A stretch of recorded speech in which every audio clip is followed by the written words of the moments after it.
Oh, welcome back to another episode here. Today I'm going to be talking about the importance of movement, in particular for those of us who are sitting at our desks a lot. It's very important to understand the connection between our movement, our body, and our mindset, and ultimately our health as well.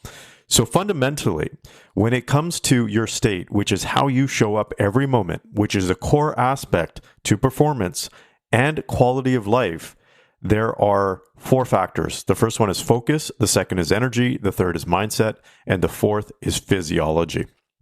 And physiology is very important. It's basically your body, right? How you move your body, the interactions within your body. What I mean by that is how your cells are operating, how your body is operating, how your central nervous system is operating.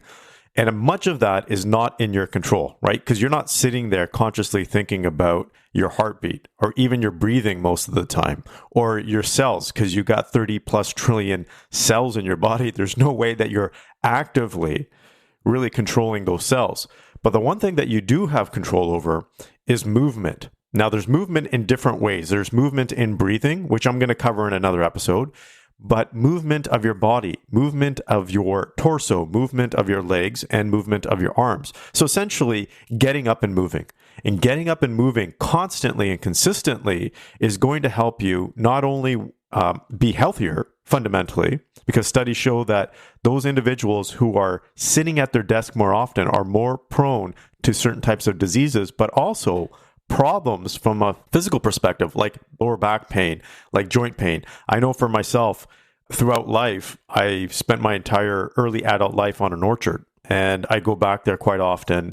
And whenever I'm on the orchard doing hard physical work, I feel much better physically than I do sitting at my desk. My back hurts more when I'm actually doing desk work. And this is pretty consistent among people who are knowledge workers. So sitting down is going to impact you. So what does that mean? That means you should be constantly getting up and moving around, because not only is it healthier for you, it's also going to be improving your mindset from a positive or empowering perspective. There are many studies out there that now have shown the connection between moving and doing things like walking and having an empowering mindset. And if you haven't heard me talk about this before, an empowering mindset is a mindset that helps you get to your goals. And that's fundamentally it. I don't like to talk about a positive mindset or these other types of mindsets. It's essentially just having a mindset that helps you achieve your goals. And we do know that walking is very important. We do know that moving and stretching is very important. I've spent a significant amount of time in Japan, and they take breaks to do stretching and do other types of exercises. And you might look at it and say, oh, this is kind of funny, but they know how the mind and body works. And so if you actually get up during your breaks and do stretches or go for a walk, you're actually going to be better off, healthier, and have a better mindset. The other element to this is just from a fundamental perspective, our bodies are not designed to be stagnant unless we're sleeping or unless we're resting. We're not meant to be sitting at our desks, primarily because of blood flow. So the thing with walking, the thing with moving, particularly in your legs, moving your legs, it actually pumps more blood throughout your body. Yes. So when you're stagnant, what ends up happening is your blood flow is not as effective as it normally would be, because when you're actually moving your legs, those muscles in your legs are actually helping pump blood through your body more effectively because your muscles are contracting. So when you're sitting down, your lower part of your body is basically just stagnant there. There's no muscles moving. So therefore the blood is just pooling there. It's not as simple as that. It's not just pooling there and rotting. That's not what I mean. But the circulation is not as effective as it would be if you were actually moving. So why is this all important?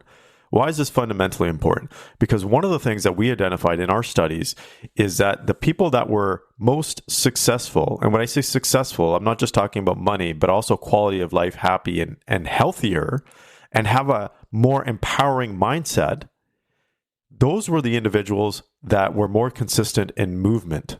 So many of them were knowledge workers, if not the vast majority of them. But they also got up, and something that we saw that was very consistent among them was they all did a daily walk, and multiple times a day as well. So even if it was just a 10-minute walk, 10-minute is kind of the minimum that we recommend, but going for a 10-minute walk had a significant impact on their mindset. And there's obviously there's many studies that show the benefits of movement and exercise and longevity. Now, many of us think that, hey, look, I work out, right? So I go to the gym after work, or I go to the gym before work, or I'm going to work out on the weekends, or whatever that looks like, right? Or I play a sport. That's good, and that's very, very important. But what do you do throughout the day? If you're stagnant 8 hours a day, sitting at your desk, and you're working out, you're not optimizing your physiology. You're not optimizing your blood flow. So what I recommend, because we come up with this excuse, is that, oh, I work out, so I don't really need to get up during the day. Or it's okay that I'm not getting up during the day because I am working out. I don't want you to use that as an excuse. It's very important that you get up throughout the day and walk around. This is one of those occasions where I say water cooler talk is actually okay, where you actually go to the water cooler or you go visit someone else in their office and you have a chit chat, because it forces you to get up and actually move. This is another core challenge with working from home. It is very much a challenge. Now, I've overcome that challenge because I do a lot of work from home myself, and I choose to do that because of my kids. I want to be closer to them, and I want to be able to send them off to school and then be home when they actually come home from school. But I have a regimen where I actually get up and go for walks because I love the outdoors. I love getting out of my house and actually going for a walk. And it's not long, 10 minutes each time, and I go for walks. Now, if you have a dog, that's a great excuse to go for a walk because dogs are awesome that way. It forces you to go for walks. So what do you do if you're in an office or in a corporate building? Get up and move around. Get up and maybe go up and down the stairs a few times. Get up and go outside.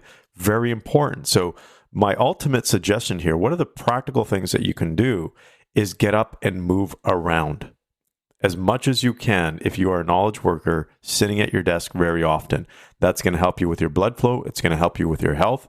And ultimately, it's going to help you with your mindset, because here's another core thing to remember as well, is that the more effective the blood flow is to your brain, the more effective your brain is actually going to work. And we do know that blood flow to the brain is very, very important. What happens when you cut blood flow off to the oxygenated blood to the brain and blood without certain nutrients? The brain eventually dies, right? So this is why people, when they get into car accidents and their heart isn't pumping and eventually their brain doesn't get enough blood flow, a lot of the times when doctors are taking a look at the patient, their biggest concern is, did the brain get enough blood flow? The body can heal itself, right? The body will heal itself, but when neurons die in the brain, it's very difficult to really bring them back to life, right? So and the reason why I'm saying this is it's an extreme circumstance or situation, but I want you to understand the science behind this, is that blood flow is extremely important to cognitive function and your mindset and creativity and decision making and problem solving. So if you are constantly active, you are going to be able to improve your brain function. Now, there's something else. There's one other element here as well that's very important when it comes to physiology and movement. Movement also helps you with confidence. If you look at someone sitting at their desk, typically what ends up happening is they're hunching over, and we get so tied up in the work that we do, we lose our attention to our state. And a lot of times our state can go into anxiety, it can go into fear, it can go into anger, it can go into whatever mode. But when we are actually moving, movement actually enables us to be more in control of our state. And it impacts our confidence. There's actually what they call the confidence pose. You stand up, feet roughly shoulder width apart, with your fists at your hips, and you're basically have your elbows out like Superman or Superwoman. That's a confidence pose.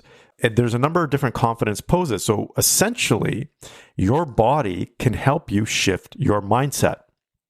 And this is something that science has shown now, but funny enough, Eastern practices have been not only talking about this, but practically doing this for centuries, for thousands of years, primarily in Asia. So ancient Chinese practices, for example, and Indian practices of movement, things like yoga, things like Tai Chi, things like Qigong, or I should say practices.